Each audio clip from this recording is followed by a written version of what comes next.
ബഹുമാനപ്പെട്ട തങ്ങളവർക്ക് അല്ലാഹു തആല ഇസ്സത്തും മഹത്വവും ഏറ്റിക്കൊടുക്കുമാറാകട്ടെ. അവിടുത്തെ പിതാവ് എല്ലാം ഇന്ന് ഭൂമിയിലില്ല. അവർക്കെല്ലാം അല്ലാഹു ദർജനെ ഏറ്റിക്കൊടുക്കുമാറാകട്ടെ. അവരെയും നമ്മളെയും അല്ലാഹു സ്വർഗത്തിൽ ഒരുമിച്ച് കൂട്ടിത്തരട്ടെ. സയ്യിദന്മാരെ ബഹുമാനിക്കൽ നമ്മുടെ ദീനിൻ്റെ ഒരു ഭാഗമാണ്.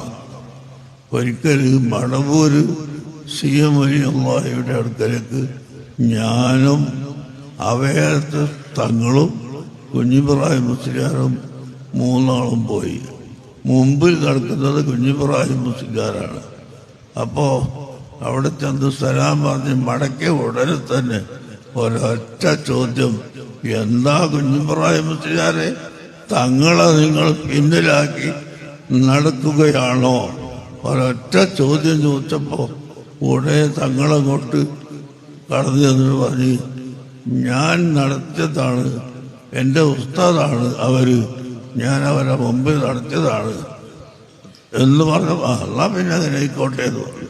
അപ്പം അത്രത്തോളം സയ്യിദന്മാരെ ബഹുമാനിക്കലും അഹ്ലു ബൈത്തിനെ ബഹുമാനിക്കൽ അത് ഈമാൻ നിലനിൽക്കാനുള്ള ഒരു ഭാഗമാണ്.